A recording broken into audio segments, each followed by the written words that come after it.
Hello everybody, good evening. कैसे हैं आप लोग? मेरा नाम है देव कोटियाल और आज एक छोटा सा वीडियो मैं आप लोगों के सामने बनाने जा रहा हूं। जैसा कि मैंने कुछ समय पहले कहा था आप लोगों से कि मैं इंग्लिश की ऑनलाइन वीडियोस बनाऊंगा, तो उससे पहले एक छोटा सा वीडियो आप लोगों के लिए जो कि बहुत इम्पॉर्टेंट है। इसको समझना बहुत ज़्यादा ज़रूरी है आप लोगों के लिए। अगर आप इसे समझ जाते हो तो आपके दिमाग में एक चीज़ क्लियर हो जाएगी कि हाँ, आप इंग्लिश क्यों सीख रहे हो और कैसे आप इसे आसानी से सीख सकते हो। तो पहली चीज़, इंग्लिश आप सभी लोगों को पता है एक लैंग्वेज है जो कि हम लोग बोलने में यूज़ करते हैं।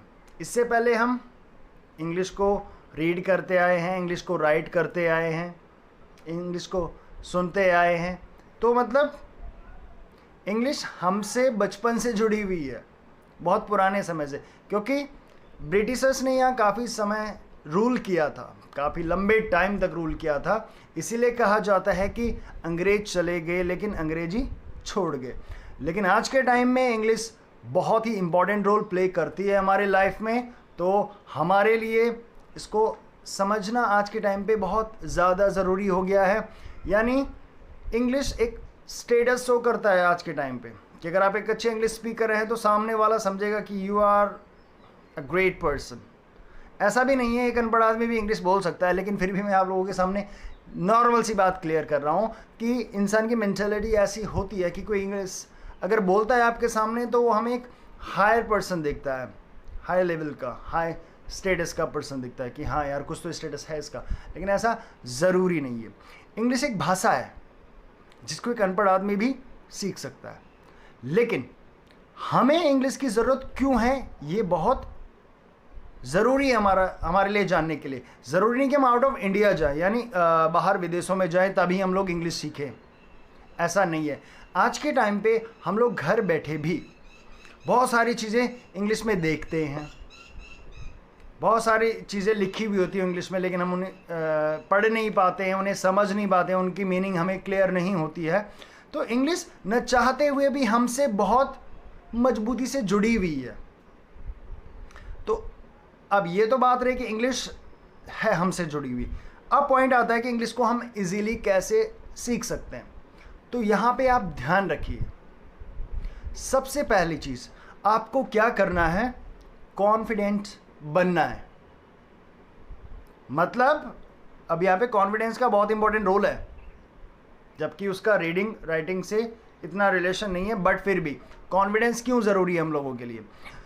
जब आप किसी भी काम को कॉन्फिडेंटली करते हो तो आप उसको बहुत जल्दी कर लेते हो, बहुत जल्दी सीख लेते हो।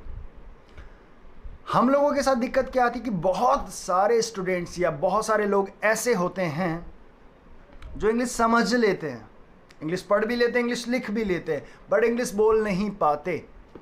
रीज़न बिहाइंड इट कि बचपन से हमने इंग्लिश को रीड करते आए हैं और बचपन से हमने राइटिंग भी की है और बचपन से ही हम लोग सुनते भी आए हैं। लेकिन सोचिए, क्या आप बचपन से इंग्लिश बोलते आए हैं? आपकी रीडिंग क्लियर है, आपकी राइटिंग क्लियर है, आपकी लिसनिंग, आपकी अंडरस्टैंडिंग क्लियर है, but the main thing is that you are not able to speak English, यानी आप इंग्लिश बोल नहीं पाते हो। तो रीज़न यही है कि आपके इंग्लिश बोलने की जो प्रैक्टिस है वो बहुत ही कम हुई है, राइट? तो आज से और अभी से आप लोगों को क्या करना है, अपने आप को एक प्रैक्टिस देनी है। Means you have to train your brain. कहने का मतलब आपके दिमाग में ये चीज़ होनी चाहिए कि हाँ, कोई भी चीज़ अगर आप देख रहे हो तो आपको पता होना चाहिए what is the English of this particular word and then explain it, make a sentence with that. ABCD सबको आती हैं, यानी अल्फ़ाबेट जो होते हैं वो 26 होते हैं, जिनको हम 2 पार्ट्स में डिवाइड करते हैं, वॉवल्स एंड कॉन्सोनेंट्स में। 5 वॉवल्स होते हैं, A E I O U। इसके अलावा जितने भी होते हैं 21 कॉन्सोनेंट्स होते हैं, ठीक है। इसके अलावा हम बात करते हैं वर्ड्स की, यानी अल्फ़ाबेट को मिला के हम एक वर्ड बनाते हैं जिसका कोई मीनिंग निकले। जैसे इंग्लिश ही हम बोल रहे हैं तो हमने क्या किया, बहुत सारे अल्फ़ाबेट को कलेक्ट किया, लाइक ENGLISH। तो बहुत यहाँ पे 5 6 7 जो भी हमारे पास अल्फ़ाबेट थे हमने उनका यूज़ किया और उसके बाद हमने इसका एक वर्ड बनाया। इसी तरीके से हम और भी बहुत सारे वर्ड सोच सकते हैं। हमारे आसपास बहुत सारी हज़ारों चीज़ें हैं जिनके बारे में हम लोग देख सकते हैं कि इसकी इंग्लिश क्या होती है। हम जो चीज़ें खाते हैं, जो चीज़ें यूज़ करते हैं, तो बहुत सारी चीज़ें हैं। यानी हर वर्ड की कुछ ना कुछ इंग्लिश ज़रूर होती है और आपको उनमें से बहुत सारे वर्ड्स की इंग्लिश आती भी है, लेकिन प्रॉब्लम इज़ दैट आप उसको यूज़ नहीं करते हो, आप उसको बोलते नहीं हो। तो यहीं पे कहीं ना कहीं हम लोग रुक जाते हैं, यहीं पे कहीं ना कहीं हम लोग अटक जाते हैं। तो हमें ये चीज़ बहुत अच्छे से समझनी पड़ेगी कि अगर हम प्रैक्टिस नहीं करेंगे तो हम इंग्लिश नहीं सीख सकते, क्योंकि इंग्लिश यहाँ पे आप as a language, as a spoken सीख रहे हैं, तो आपको सीखनी है तो आपको बोलना पड़ेगा। यानी बिना बोले आप लोग इसको नहीं सीख सकते।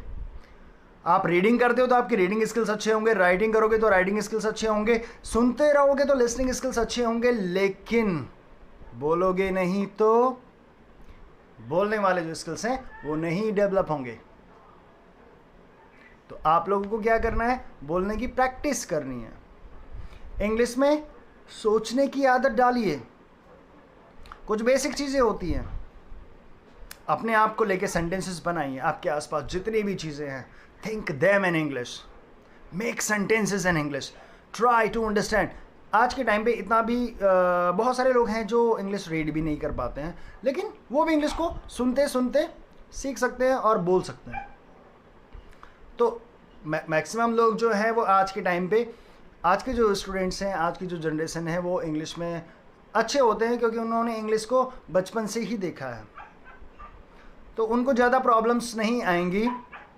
तो आप लोगों को क्या करना है? अब अपनी स्पीकिंग प्रैक्टिस पे फोकस करना है।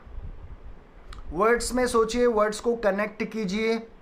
अल्फ़ाबेट से आपने वर्ड बनाया, वर्ड्स मिला के आप सेंटेंसेस बनाइए जिसका कोई सेंस निकलता हो। पहले वर्ड्स को सोचिए, then think about it. Alright, तो ये चीज़ अपने दिमाग में क्लियर कीजिए। पहली चीज़ जो मैं बोल रहा हूँ उसको समझने की कोशिश कीजिए। आपके आसपास हज़ारों चीज़ें होती हैं, आप डेली लाइफ में बहुत सारे काम करते हैं, यानी जो भी एक्शंस होते हैं, जो भी वर्ब्स, जो भी कार्य आपकी लाइफ में होते हैं, सुबह उठने से लेकर रात के सोने तक हज़ारों काम आप इसके दौरान करते हैं। तो आपको हर काम के बारे में पता होना चाहिए। जैसे उठता हूँ तो वेकअप हो गया, जाता हूँ गो हो गया, आता हूँ कम हो गया, खेलता हूँ प्ले हो गया, पढ़ता हूँ स्टडी हो गया, रीड हो गया। सो वर्ब की जो फॉर्म्स हैं वो टाइम के हिसाब से चेंज हो जाएंगी, यानी टेंसेस के हिसाब से चेंज हो जाएंगी। वो मैं आपको आगे एक्सप्लेन करूँगा इनके बारे में। लेकिन फ़िलहाल आज के लिए जो टॉपिक मैंने आप लोगों के लिए बनाया है मतलब जो चीज़ आप लोगों को अभी तक समझा रहा हूँ, मैं बोर्ड पे अभी आप लोगों को कुछ नहीं बता रहा हूँ। फ़िलहाल आपके सामने जो चीज़ें एक्सप्लेन कर रहा हूँ, ये चीज़ आपको समझना बहुत ही ज़्यादा ज़रूरी है कि हम पहले इंग्लिश को समझें, इंग्लिश में थिंक करें चीज़ों को। सबसे पहली चीज़, दिमाग में इसको बांध लीजिए। कहीं भी रहें आप लोग, कॉन्फिडेंट बनिए।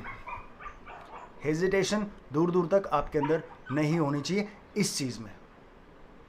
अगर आपके अंदर हेजिटेशन ज़्यादा होगी तो आपको जो चीज़ आती है आप वो भी नहीं बोल पाओगे। कॉन्फिडेंस की कमी होगी तो आप अपने आप को प्रेजेंट नहीं कर पाओगे, not at all. And that's a big problem. To learn English is not a big deal, right? So improve your confidence and remove your hesitation. These things are very very important. तो आज का जो topic है वो यही है कि आप लोग अपने आप को तैयार करें इंग्लिश सीखने के लिए। इंग्लिश की बुक्स को रीड कीजिए।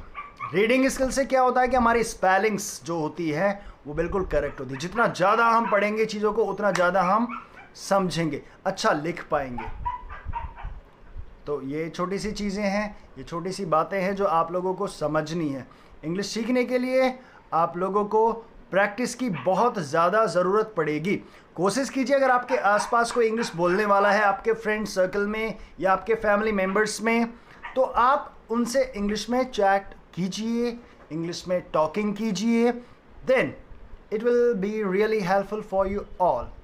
तो समझिए इस चीज़ को मैं क्या कहने वाला हूँ। इसके बाद मैं आप लोगों को जो क्लासेस प्रोवाइड करवाऊँगा, इसमें आपको दो चीज़ें मिलेंगी, ग्रामेटिकल के साथ साथ आपको मोटिवेशन भी मिलेगा, और मैं बहुत सारी ट्रिक्स आप लोगों के सामने रखूँगा कि आप कैसे प्रैक्टिस कर सकते हैं डे बाय डे। फ़िलहाल के लिए आपकी खुद की सेल्फ प्रैक्टिस के लिए मैं आपको बता देता हूँ कि आप घर में रहते हैं तो आप vegetables name, fruits name, utensils name, अपने डेली रूटीन्स में जो चीज़ें आप करते हैं आप उनकी प्रैक्टिस कीजिए, क्योंकि वो काम हम डेली करते हैं। तो जब वो हमारे दिमाग में फिक्स हो जाएंगी, बहुत सारी चीज़ें जब हम उनकी बार बार प्रैक्टिस करते हैं तो हमारे दिमाग में क्लियर हो जाता है, तो बाद में हमें उनमें दिक्कत नहीं आएगी। तो आज एक स्टार्टअप आपको अपने लिए देना है। एक सेपरेट कॉपी ज़रूर रखें अपने पास, जिसमें आप छोटे छोटे नोट्स बना सकें, छोटी छोटी वर्ड मीनिंग्स रख सकें। ग्रामेटिकली मैं आप लोगों को इसके बाद चीज़ें क्लियर करूँगा। आज का जो टॉपिक था वो बस इतना ही था कि आप लोगों को अपने आप को कॉन्फिडेंट बनाना है, अपने आप को रेडी करना है इंग्लिश सीखने के लिए। आगे की वीडियोस मैं इंग्लिश में भी बनाऊंगा, लेकिन आपको बता देता हूं कि मेरे इंग्लिश जो ये वीडियोस हैं, इस चैनल का नाम है इंग्लिश फॉर हिंदी मीडियम। तो मैं जानता हूं कि इंग्लिश मीडियम के बच्चे ठीक होते हैं बोलने में, लेकिन कहीं ना कहीं उनको भी हिंदी में प्रॉब्लम आती है, और हिंदी मीडियम के जो बच्चे होते हैं उनको इंग्लिश में प्रॉब्लम आती है। तो ये जो वीडियोज़ है वो दोनों के काम आएंगी, लेकिन फिर भी मैं जानता हूँ कि इंग्लिश जो हिंदी मीडियम के जो बच्चे हैं उनके अंदर प्रॉब्लम होती है कॉन्फिडेंस की। थोड़ा लेस कॉन्फिडेंस होने की वजह से वो अपने आप को प्रेजेंट नहीं कर पाते हैं, और किसी भी काम को करने के लिए, किसी भी चीज़ को सीखने के लिए हमारे अंदर होना चाहिए कॉन्फिडेंस, क्योंकि बिना कॉन्फिडेंस के हम लोग कोई भी काम नहीं कर सकते। इसको क्लियरली अपने दिमाग में बिठा लीजिए कि कॉन्फिडेंट रहेंगे आप तभी आप चीज़ों को बहुत अच्छे से कर पाएंगे। अगर आपके अंदर हेजिटेशन होगी, शाइनेस होगी, तो आप अपने आप को अच्छे से प्रेजेंट नहीं कर पाओगे। So build your confidence and just get ready to learn English and you will be a great speaker of English after some time.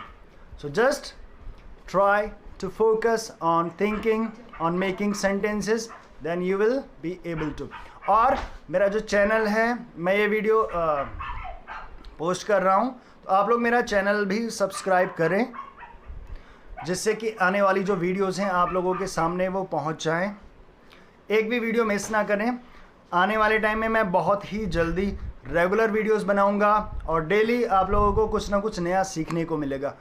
Word meanings के साथ, वोकेबलरी के साथ, बहुत सारे नए नए सेंटेंसेस आप लोगों को बताऊंगा। ग्रामेटिकली पोर्शंस यानी जो टेंसेस हैं, टेंस बहुत इंपॉर्टेंट रोल प्ले करता है इंग्लिश ग्रामर में। अगर आप चाहें तो इसको बैकबोन का भी नाम दे सकते हैं। इसके अलावा हमारे पास बहुत सारी चीज़ें होती हैं जो हमें सीखनी है। तो स्टार्टअप दीजिए, आज छोटा सा स्टार्ट आपको देना है अपने लिए। इंग्लिश में सोचना स्टार्ट कीजिए, इंग्लिश में बोलना स्टार्ट कीजिए, इंग्लिश में प्रैक्टिस कीजिए। So thank you so much for the first video, and please just watch it and share it. Very soon you will get the next video and new things. So thank you so much. Till then, take care, keep practicing. Bye bye.